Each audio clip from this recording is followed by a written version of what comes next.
হরে কৃষ্ণ। আজকের এই ভিডিওতে কিছু সংস্কৃত শব্দের বাংলা অর্থ আমি বলতে যাচ্ছি।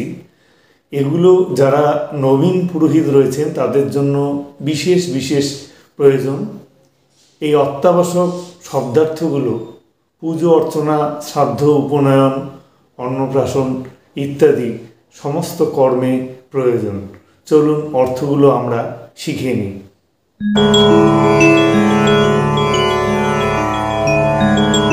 হৃদি মানে হৃদয়, গুজ্জ মানে মলদ্বার, নাভৌ মানে নাভি, পাদৌ মানে পা, সর্বাঙ্গ অর্থ সমস্ত শরীর, ললাট মানে কপাল, কণ্ঠ শব্দের অর্থ গলা, দক্ষিণ শব্দের অর্থ ডান, কর্ণ অর্থ কান, নাসা অর্থ নাক, মূলাধার গুজ্জ ও লিঙ্গের মধ্যবর্তী স্থান,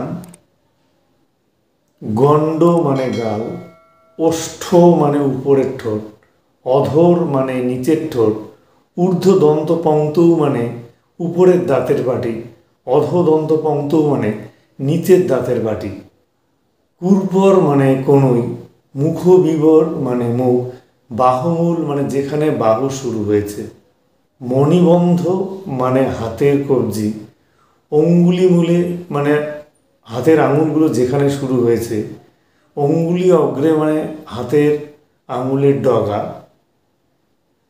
জানুনি মানে হাঁটু, গুল্ফ মানে গোড়ালি, উরু মানে কুস্কি থেকে হাঁটু পর্যন্ত অংশ, পৃষ্ঠদেশ মানে পিঠ, জঠর মানে পেট, স্কন্ধ মানে কাঁধ, ককুদি মানে কাঁধের উঁচু অংশ, পাদাগ্রে অর্থ পায়ের আগায়, পাদমূলে মানে পা যেখান থেকে শুরু হয়েছে, নাসাপুট মানে নাকের ফুটো, নেত্র মানে চোখ, মুখবৃত্ত মানে গোলাকার মুখ, শিরসী মানে মাথা। এবার আসা যাক হাতের বিভিন্ন আঙুল, তর্জনী, অঙ্গুষ্ঠ, মধ্যমা, অনামিকা, কনিষ্ঠা।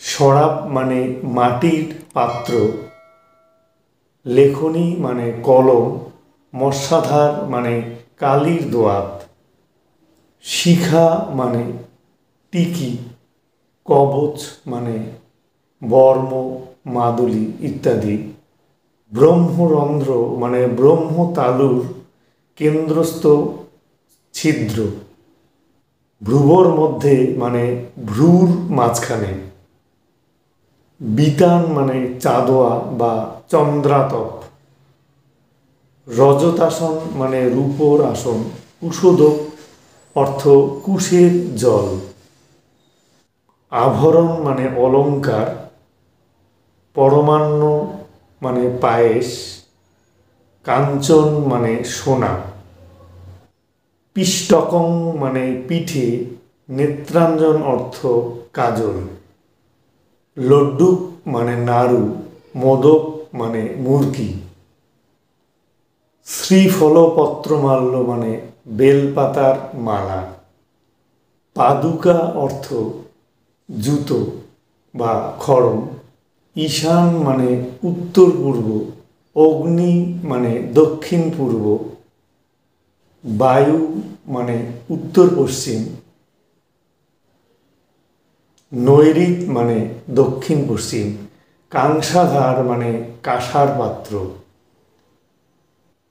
গ্রীবা মানে গলা, রুধির মানে রক্ত, তাম্র মানে তামা, লৌহ মানে লোহা, সুবর্ণ মানে সোনা, সিদ্ধার্থ অর্থ সাদা সর্ষে, আমান্য অর্থ আতপ চাল, অক্ষত অর্থ আতপ চাল, অলক্ত শব্দের অর্থ আলতা, প্রশস্তি পাত্র মানে বরণ ডালা, নীরাজন মানে আরতি, আরত্রিক মানে আরতি, উদকম মানে জল, পূরিত অর্থ পূর্ণ।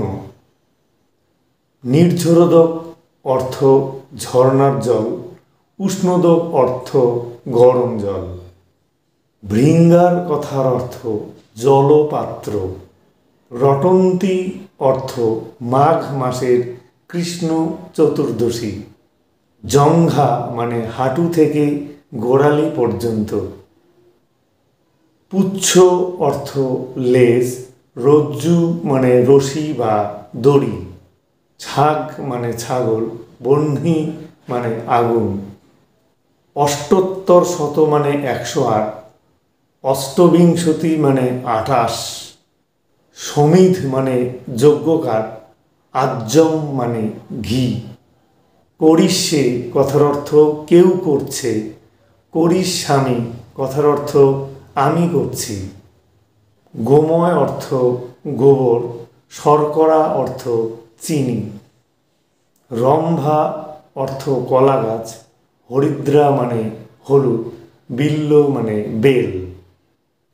দারিম্ব মানে ডালিম, শ্বেত মানে সাদা, কৃষ্ণ মানে কালো। মহি মানে পৃথিবী বা মাটি, শিলা মানে পাথর বা নুড়ি। স্বস্তিক মানে পিটুলি, রচনা মানে হলুদ। কজ্জল অর্থ কাজল। বরাহ মানে শূকর, বৃষ মানে ষাঁড়, শৃঙ্গ মানে শিং। অশ্ব মানে ঘোড়া, ঘটক মানে ঘোড়া, গজ অর্থ হাতি। দন্ত কথার অর্থ দাঁত, সহস্রধারা মানে অনেক ফুটো করা পাত্র। দর্পণ মানে আরশি বা মুকুর। শঙ্খ অর্থ শাখা বা শঙ্খ।